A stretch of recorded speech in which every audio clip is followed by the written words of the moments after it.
चलिए आज भारत के जंगलों की एक जबरदस्त सैर पर निकलते हैं।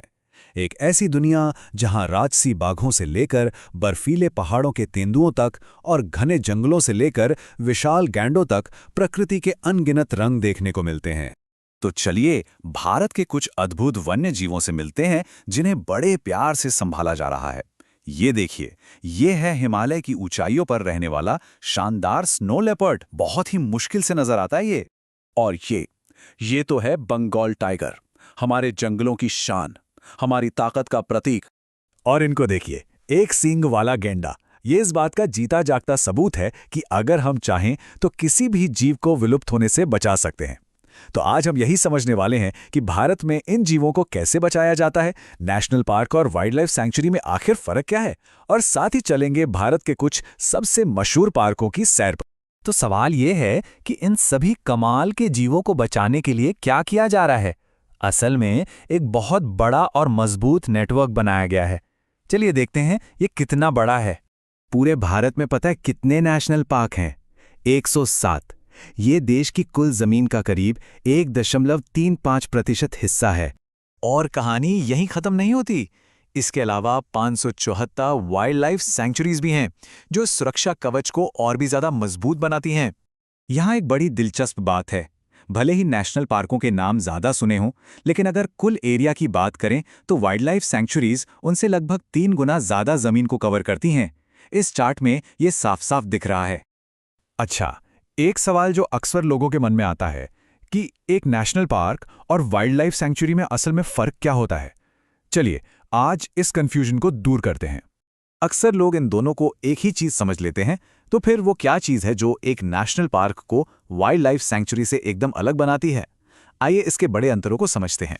तो देखिए, कई बड़े फर्क हैं। सबसे पहला है मकसद। नेशनल पार्क का फोकस पूरे के पूरे इकोसिस्टम को बचाने पर होता है, पेड़ पौधे, जानवर, नदियां, सब कुछ। वहीं सैंक्चुरी ज्यादातर किसी एक खास प्रजाति या उसके घर को बचाने के लिए बनाई जाती है। दूसरा बड़ा अंतर है इंसानी गतिविधियों का।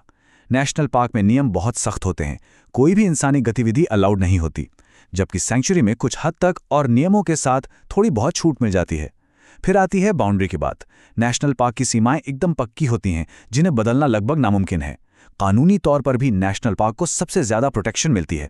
और हाँ, एक और जरूरी बात, किसी सेंचुरी को अपग्रेड करके नेशनल पार्क तो बनाया जा सकता है, लेकिन किसी नेशनल पार्क को डाउनग्रेड करके सेंचुरी नहीं बनाया जा सकता।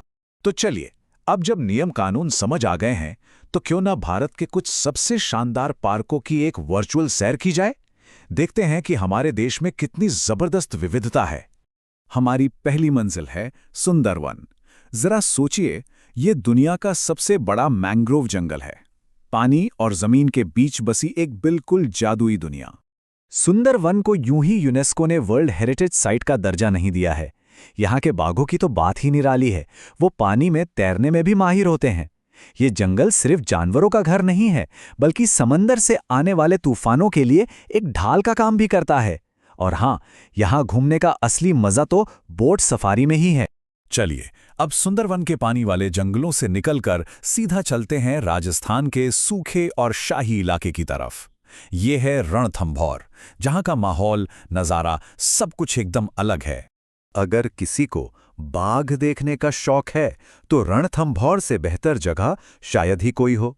यहाँ टाइगर दिखना बहुत आम बात है, लेकिन यहाँ सिर्फ बाघ ही नहीं है। इसी जंगल के बीचों बीच खड़ा है सदियों पुराना रणथंभौर किला, जो खुद एक यूनेस्को वर्ल्ड हेरिटेज साइट है। यहाँ के चट्टानी रास्ते, झीलें और जंगल तेंदुओं, भालुओं और मगरमच्छों का भी घर हैं। अब हमारा सफर हमें ले जा रहा है पूर्वोत्तर भारत की ओर। हरे भरे घास के मैदानों और नम जमीन के बीच बसा हुआ काजीरंगा नेशनल पार्क। काजीरंगा भी एक यूनेस्को वर्ल्ड हेरिटेज साइट है। और सबसे कमाल की बात यह है कि दुनिया के 2/3 एक सींग वाले गैंडे सिर्फ यहीं पाए जाते हैं। यह संरक्षण की एक बहुत बड़ी कामयाबी की कहानी है। गैंडों के अलावा यहाँ टाइगर, हाथी और 500 से भी ज्यादा तरह के पक्षी देखने को मिलते हैं। बर्ड वॉचर्स के लिए तो ये जगह किसी जन्नत से कम नहीं है। और अब अपने इस सफर के आखिरी पड़ाव पे हम पहुंच चुके हैं, लद्दाख के ठंडे रेगिस्तान में हिमिस नेशनल पार्क। यहाँ का माहौल देखकर ऐसा लगता है मानो हम किसी दूसरी ही दुनिया में आ गए हों। हेमिस भारत का सबसे बड़ा नेशनल पार्क है। यहाँ के ऊंचे ऊंचे बर्फीले पहाड़ों में रहता है स्नो लेपर्ड, जिसे पहाड़ों का भूत भी कहा जाता है क्योंकि उसे देख पाना बहुत ही मुश्किल होता है। इसके अलावा यहाँ नीली भेड़ यानी ब्लू शीप और तिब्बती भेड़िए जैसे कई और दुर्लभ जानवर भी मिलते हैं। तो इस पूरे सफर से क्या बात समझ आती है? यही कि भारत के पास वन्य जीवों को बचाने की एक शानदार और बहुत जरूरी विरासत है। ये नक्शा देखिए, ये दिखाता है कि ये सारे पार्क और सैंक्चुरीज सिर्फ कुछ एक जगहों पर नहीं बल्कि पूरे देश में फैले हुए हैं। उत्तर में बर्फीले पहाड़ों से लेकर दक्षिण के घने जंगलों तक ये हर तरह के इकोसिस्टम की हिफाजत कर रहे हैं।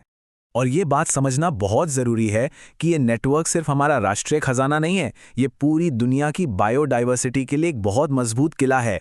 ये अनगिनत जीव जंतुओं के लिए एक आखिरी उम्मीद, एक सुरक्षित घर है।